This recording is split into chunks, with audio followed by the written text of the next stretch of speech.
በፍጥነት ቤታቸውን ለመግባትና ቤታቸውን መረከብ ለሚፈልጉ ደንበኞች ከዚህ በኋላ ለገና የሚረከብ ክፍያው ደግሞ በ6 ወር ጊዜ ውስጥ 70% የሚከፈል አለ። ባለ አንድ መኝታዎቻችን 80 ካሬ ናቸው። ባለ ሁለት መኝታዎቹ ደግሞ 110 እና 118 ካሬ ናቸው። ባለ 3 መኝታ ደግሞ 135 ካሬ።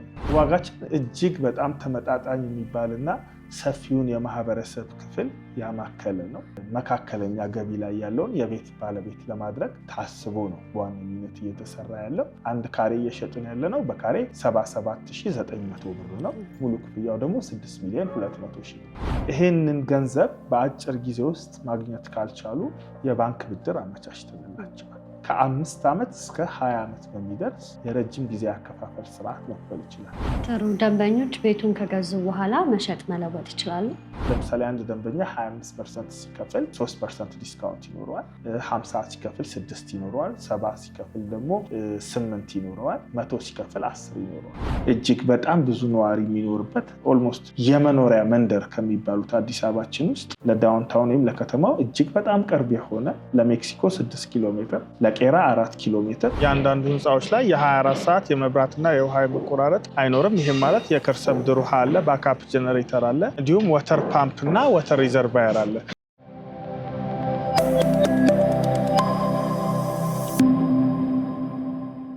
ሰላም ጤና ይስጥልን ውድ የገበያ ሚዲያ ተመልካቾቻችን እንዴት ናችሁ? በዛሬው ፕሮግራማችን ዳኮርድ አፓርትመንት ተገኝተን ያላቸውን የቤት አማራጮች፣ የካሬ መጠን እንዲሁም ደግሞ ሌሎች ዘርዘር ያሉ መረጃዎችን ወደ እናንተ ወደ ውድ ተመልካቾቻችን እያደረስናችሁ አብረናችሁ ቆይታ የምናደርግ ይሆናል። እስከ ፕሮግራማችን ፍጻሜ ድረስ አብራችሁ እንድትቆዩ በአክብሮት እየጋበዝኩኝ ለቻናላችን አዲስ ሆናችሁ ካላችሁ ላይክ፣ ሼር፣ ሰብስክራይብ በማድረግ የኛ ቤተሰብ ይሁኑ።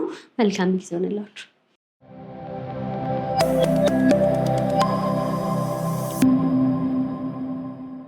ሰላም ጤና ይስጥልን። ሰላም እንዴት ነሽ? እንኳን ደህና መጣሽ። እንኳን ደህና ቆየሽ። ስላየሁሽ ደስ ብሎኛል። እኔም ስላገኘሁ ደስ ብሎኛል። ዛሬ እንግዲህ ስለ ዳኮርድ አፓርትመንት ያላችሁን የቤት አማራጮች በካሬ ስንት እንደሆነ እንዲሁም ደግሞ ዘርዘር ያሉ መረጃዎችን ለተመልካቾች ልናደርስ እዚህ እናንተ ጋር ተገኝተናል እና ስለ አፓርትመንቱ ከማውራታችን በፊት ግን በመጀመሪያ እንታወቅና ምን ያህል ጊዜ እንደሆናችሁ አያይዘን። እሺ፣ በጣም አመሰግናለሁ። እኔ እንግዲህ ያው ራሴን ለማስተዋወቅ ያህል አሉላ ዮሐንስ ይባላለሁ። በዳኮርድ ሪል ስቴት ውስጥ የሽያጭ ስራ አስኪያጅ ነኝ። ዳኮርድ ሪል ስቴትን ደግሞ ለተመልካቾቻችን ለማሳወቅ ያህል ለረጅም ጊዜ በኢምፖርት ኤክስፖርት ላይ በኮፊ ንግድ ላይ ሲሰራ የነበረ ወይም ደግሞ በቡና ንግድ ላይ ሲሰራ የነበረ እንዲሁም ደግሞ ትልቅ የቡና እርሻ ያለው ድርጅት ነው። ቡና ላይ ነው በብዛት የምንሰራው። ከዛ በመቀጠል ሁለተኛው ቢዝነሳችን ደግሞ ሪል ስቴት ነው። ወደ ሪል ስቴቱ ከመጣን በጣም አጭር ጊዜያችን ነው። በዚህ አጭር ጊዜ ውስጥ ግን 2 አፓርትመንቶችን ጥንቅቅ አድርጎ አስረክቧል። ያው ድርጅቱ እዚህ ጋር አስመሬ መንገር የሚፈልገው ከሌሎቹ ድርጅቶች በደንብ ይለየዋል ብዬ የማስበው አንዱን የሸጠውን ሳይት ሰርቶ ገንብቶ ጥንቅቅ አድርጎ ሳያስረክብ ወደ ሌላኛው ያለ መሄዱ ነው።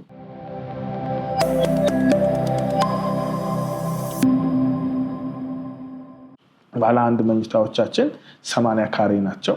ባለ ሁለት መኝታዎቹ ደግሞ 110 እና 118 ካሬ ናቸው። ባለ 3 መኝታ ደግሞ 135 ካሬ ነው። እነዚህ ናቸው ያሉት። ደንበኞችን ቤታችንን በ4 ወር ጊዜ ውስጥ መረከብ እንፈልጋለን ካሉ በ4 ወር በሚረከቡት አዘጋጅተናል። እንዲሁ ደግሞ በ2 ዓመት ቀስ እያሉ ደግሞ መክፈል ለሚፈልጉ ደንበኞችም በ2 ዓመት የሚከፍሉበትን መንገድ አዘጋጅተናል ማለት ነው። በእነዚህ በ2 አማራጮች 2 አይነት አፓርትመንቶችን ለሽያጭ ይዘን የቀረብ ነው። መልካም። ዋጋችሁስ? ዋጋችን እጅግ በጣም ተመጣጣኝ የሚባልና ሰፊውን የማህበረሰብ ክፍል ያማከለ ነው። ኦልሞስት ሁሉንም የማህበረሰብ ክፍል መካከለኛ ገቢ ላይ ያለውን የቤት ባለቤት ለማድረግ ታስቦ ነው በዋነኝነት እየተሰራ ያለው። አንድ ካሬ እየሸጥን ያለነው በካሬ 77900 ብር ነው። ይሄም ማለት ለምሳሌ 80 ካሬ ባለ አንድ መኝታ ቤት ከኛ ለመግዛት ላሰበ ሰው ቅድመ ክፍያው የሚሆነው 623,000 ነው። ሙሉ ክፍያው ደግሞ 6,200,000 ብር ነው። በተመሳሳይ ሁኔታ ደግሞ ባለ 2 መኝታ ከኛ ለመግዛት ለሚፈልግ ሰው ሙሉ ክፍያው 8,500,000 ብር ነው። 110 ካሬው ማለት ነው። ቅድመ ክፍያው ደግሞ 850,000 ብር አካባቢ ነው። ራፍ ካልኩሌሽን ነው እንግዲህ እየሰራሁልሽ ያለሁት። ትክክለኛውን ለማወቅ የካሬው 77,900 ሲባዛ በሚፈልጉት የካሬ መጠን ሲያደርጉ ትክክለኛው ፕራይስ ይመጣል ማለት ነው። እንዲሁ ደግሞ ባለ 2 መኝታ 118 ካሬ አለ ብዬሻለሁ። እሱን ለሚፈልጉ ሙሉ ክፍያው 9,100,000 ብር ነው። ቅድመ ክፍያው 910,000 ብር አካባቢ ነው የሚሆነው። ባለ 3 መኝታ ለሚፈልጉ ሰዎች ደግሞ 135 ካሬ ነው። ቅድመ ክፍያው 1,50,000 ብር ነው። ሙሉ ክፍያው 10,500,000 ብር ነው። ከዚህ ጋር ተያይዞ ልነግርሽ የሚፈልገው ነገር ያው ህብረተሰቡን ሰፊውን ያማከለ ነው ብዬሻለሁ እና ደንበኞች ቤታቸውን በሰዓቱ ከማግኘታቸው በተጨማሪ ይሄንን ገንዘብ በአጭር ጊዜ ውስጥ ማግኘት ካልቻሉ የባንክ ብድር አመቻችተንላቸዋል።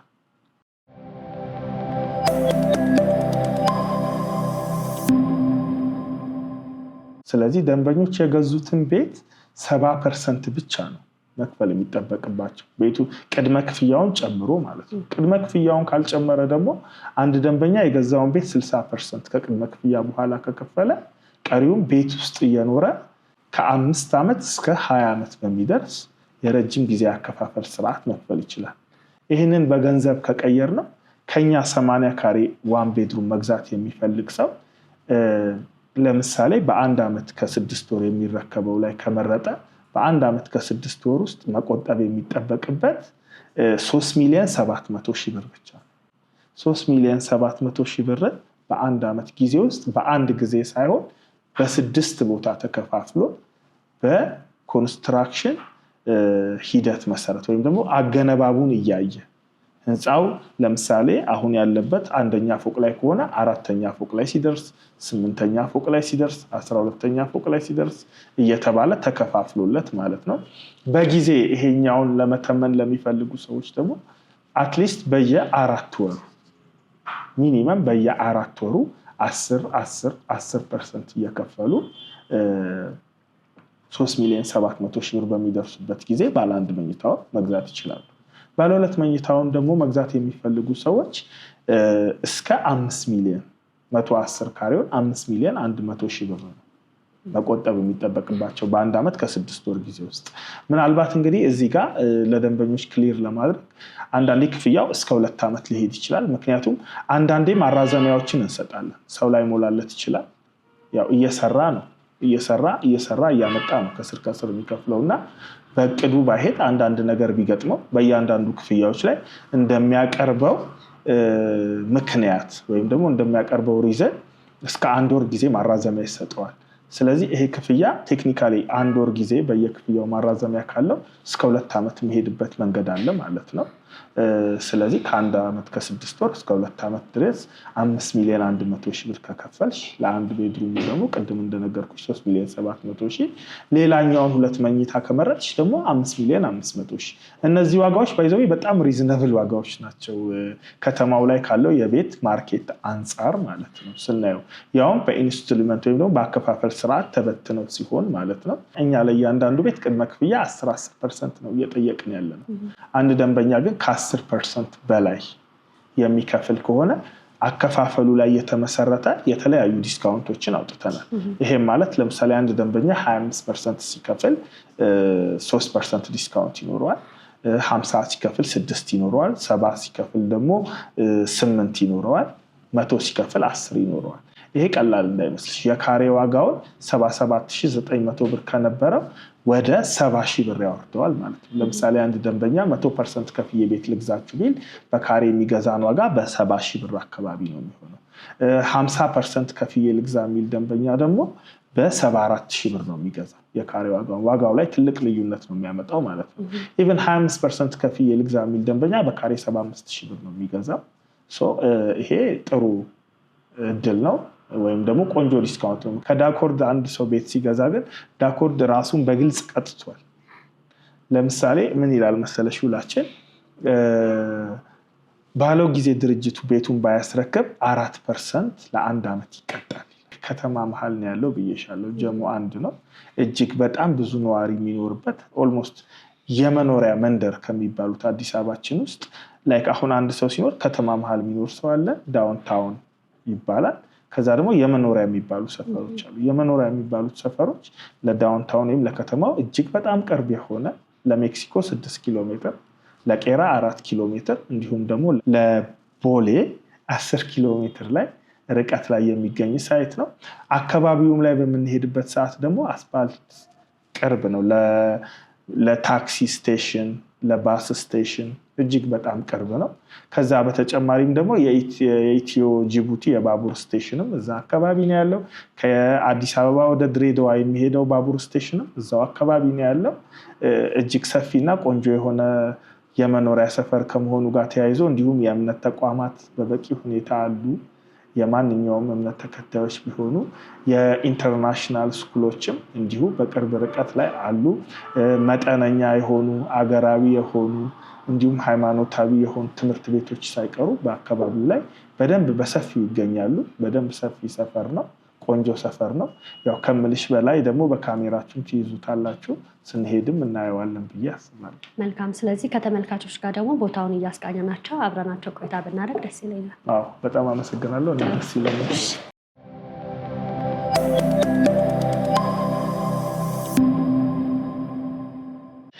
ይሄ እንግዲህ ማሳየሽ ይሄ ሳይታችን ነው።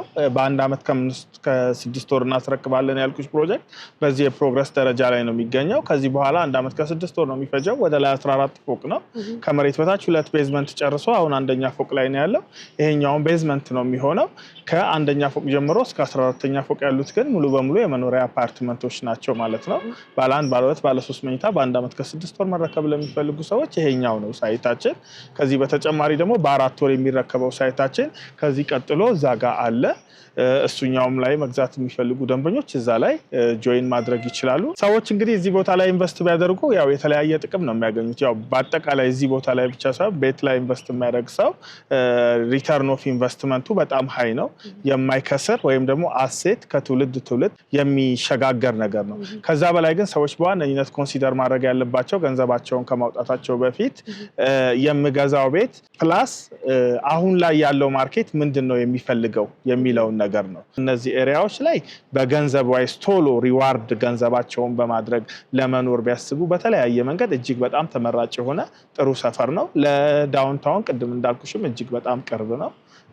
ይሄንን ጥቅምና መሰል ያገኛሉ። መልካም። ቤቶቹ ሲገነቡ አሁን አንዳንድ ጊዜ በተባለው ቀን ነው፣ አንዳንዴ ደግሞ ከዛ በፊት የምታስረክቡበት በፍጥነት የምታስረክቡበት ሁኔታ አለና ብዙ ጊዜ ሰዎች ሲፈጥን የጥራቱ ጉዳይም አብሮ ያሳስባቸዋል እና ቤቶቹን ስታስገነቡ በምን ያህል ጥራት ነው የምታስገነቡት? ቆንጆ ጥያቄ ነው የጠየቅሽኝ።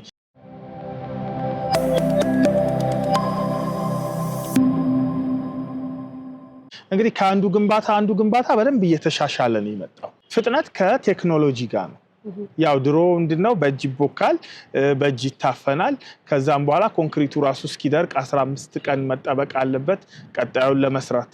አሁን ግን እድሜ ለቴክኖሎጂ፣ ጠዋት ላይ የተነጠፈው ስላብ ከሰዓት ኮለን ይሰራበታል፣ በንጋታው ደግሞ ስላብ ይሰራበታል ማለት ነው ቴክኖሎጂ ዋይዝ። በተረፈ ግን ቤቶቹ የምንጠቀመው ሙሉ በሙሉ ኮንክሪት ስላብ ነው። የኮንክሪት ቤቶች ናቸው። ግድግዳቸው የብሎኬት ነው የሚሆነው። ስለዚህ ምንም አይነት ኳሊቲ ዋይዝ ሰዎችን የሚያሳስብ ነገር አለ። የሚታይ ነው ስራው የሚታይ። ባለሙያም ሆነ ባለሙያ ያልሆነ ሰው መጥቶ ሳይው ደግሞ ደስ የሚለው ሳይታችን በተለያየ ፕሮግረስ ላይ ያሉ ቤቶች አሉ። ስለዚህ እንዴት እየሰሩ ነው፣ ምን እየሰሩ ነው፣ እያንዳንዱ ማቴሪያሎች በተለያየ ደረጃ ላይ ያሉ ቤቶች እዚህ ሳይት ላይ ስላሉ በደንብ ቼክ መደረግ ይችላል ሰው ሳይቱን መጥቶ ሲጎበኝ። እኛም ብዙ ጊዜ ላይክ ኤክስፕሌን ስናደርግ ምንድን ነው የምንለው እናና ሳይቱን ጎብኘው ነው። ቢኮዝ ላይክ ገና ሜዳ ያልተጀመረ ነገር ስላልሆነ ብዙ መልፋት ይሄ ብዙ ክርክር ውስጥ መግባት አንፈልግም እና ታምናለህ ነው። አሁን ይሄንንም ፕሮግራም ለሚመለከቱ ደንበኞች ምጋብዘው ኑና እዩን፣ ጎብኙን። እኛን ሳትጎብኙ አትወስኑ ነው። እኛን ሳትጎበኙ አትወስኑ ነው ብለው ምንም የሚያሳስብሽ ነገር የለም። ይሄ ደግሞ የምታየው እነዚያውን ወደ ጎን ሰፋፊ ኮለን የሆኑበት ምክንያት ዋነኛ አላማቸው ምንድነው? ቤት ውስጥ ኮለን እንዳይገባ ነው። ሺሮል ይባላሉ። በግድግዳው ሳይዝ ልክ ነው ያሉት። ሲገነቡ ብሎኬቱ በእነሱ ልክ ስለሚገነባ እንደዚህ ያበጠ ኮለን፣ ጠርዝ ላይ ኮለን፣ ምንም አይነት የኮለን ስጋት አይኖራቸውም። በሽሮል ለሚገነቡ ቤቶች ምንም አይነት የኮለን ስጋት አይኖርም። ስለዚህ ኮለንን ለማስወገድ እዚህ ላይ በደንብ እየሰራን ያለ ነው። ጥሩ። ስለሰጠኝ ማብራሪያ እጅግ አድርጌ አመሰግናለሁ። ግን ደግሞ በመጨረሻ ቀረ የምትለው ሀሳብ ካለ እድል በተጨማሪ እንግዲህ ያልገለጽኩልሽ ነገር ቢኖር እያንዳንዱ ህንፃዎች ላይ የ24 ሰዓት የመብራትና የውሃ መቆራረጥ አይኖርም። ይህም ማለት የከርሰ ምድር ውሃ አለ፣ ባካፕ ጀነሬተር አለ፣ እንዲሁም ወተር ፓምፕ እና ወተር ሪዘርቫየር አለ። ውሃ ሲስተማችን ሙሉ በሙሉ ከላይ ወደታች ነው የሚሆነው። ሰው ከላይ ወደታች ውሃ በግራቪቲ ነው የሚወርደው። ሆኖም ግን ቡስተር እንጠቀማለን። ቡስተር ማለት ደግሞ ምንድነው ጥቅሙ? እያንዳንዱ ቤቶች ላይ ውሃዎቹ በሚወርዱበት ጊዜ ኃይል እንዲኖራቸው ወይም ደግሞ በፓወር እንዲያገኙ ቧንቧ ሁሉም ቤቶች ቡስት የሚያደርጋቸው ቴክኒክ አለ። እያንዳንዳቸው 20 ሺህ ሊትር የሚይዙ 6 ታንከሮች ከህንፃው በላይ ይሳቀላሉ፣ ከቴራሱ በላይ። ይሄ ጥቅሙ ምንድነው? የውሃ መቆራረጥ በጣም ሀይ የሆነ ኢመርጀንሲ ቢገጥም እንኳን የህንፃው ነዋሪዎች ለአንድ ሳምንት በምንም አይነት መንገድ ውሃ ሳይቸገሩ እንዲጠቀሙ ያደርጋቸዋል ማለት ነው። የባካፕ ጀነሬተር አለ። ይሄም እንደዚሁ መብራት በሚጠፋበት ጊዜ ራሱን አውቶማቲካሊ አስነስቶ ህንፃው ለ24 ሰዓት መብራት እንዳያጣ ያደርገዋል። ከዛም በተጨማሪ ቤቶቻችን ላይ እያንዳንዱ ቤቶች ላይ ሶላር ፓኔል ተነጥፏል ከላይና እያንዳንዱ ቤቶች ደግሞ መብራት በማይኖርበት ጊዜ ከዛ ሶላር ፓኔል በመጠቀም የመብራት መቋረጥ እንዳይኖር፣ ምክንያቱም ባካፕ ጀነሬተሩ ቤት ውስጥ በሚገባ ሰዓት የፍጆታ ልዩነት አለ። አንዱ ቤት ከአንዱ ቤት እኩል ላይጠቀሙ ይችላሉ እና እዛ ጋር ኮንፍሊክት እንዳይፈጠር ወደ ቤቶቹ ሲሆን በባካፕ ጀነሬተሩ እንዲሆን፣ በሶላር ፓኔሉ እንዲሆን፣ ኮሪደር ላይ ሲሆን ደግሞ እና ቤዝመንት ላይ እንዲሁም ኤሌቬተር የመሳሰሉ የጋራ አሚኒቲዎች ላይ ደግሞ በባካፕ ጀነሬተር በኤሌክትሪክ ፓወር እንዲያመነጭ ተደርጎ ነው የተሰራው። እነዚህ እና መሰል አሚኒቲዎች አንድ ላይ አሉት ህንፃው ማለት ነው። ደንበኞች እኛን ግን ማግኘት ከፈለጉ ከዚህ በታች በምናስቀምጣቸው ስልኮች በመደወል ምናልባት እኔና አንቺ እንግዲህ ስናወራ ያላነሳናቸው የዘነጋናቸው ሀሳቦች ካሉ እኛን ቀጥታ እኔን መጠየቅ ማግኘት ይችላሉ። ማንኛውንም ጥያቄ ለማስተናገድ ዝግጁ ነኝ። በማንኛውም ሶሻል ሚዲያ በዋትስአፕ ሊሆን ይችላል፣ በቴሌግራም፣ በኢሞ፣ በቦቲም በማንኛውም 24/7 ስልኬ ክፍት ነው ደንበኞችን ለማስተናገድ። በእናንተም የሚመጡትን ለማስተናገድ ስለመጣችሁ ስለጎበኛችሁ ደግሞ እጅግ አድርጌ አመሰግናለሁ። እኔም እጅግ አድርጌ አመሰግናለሁ። መልካም ቀን ይሁንልሽ። ተመልካቾቻችን እንደተመለከታችሁት በዳኮር አፓርትመንት ተገኝተን ያላቸውን የቤት አማራጮች፣ የካሬ መጠን፣ ዋጋ እንዲሁም ደግሞ ሌሎች ዘርዘር ያሉ መረጃዎችን ለእናንተ ለተመልካቾቻችን እያደረስናችሁ አብረናችሁ ቆይታ አድርገን ነበር። እስከ ፕሮግራማችን ፍጻሜ ድረስ አብራችሁን ስለነበራችሁ እጅግ አድርገን እናመሰግናለን። በሌላ ፕሮግራም እስከምንገናኝ ድረስ መልካም ጊዜ ሆነላችሁ። ጤና ይስጥልን።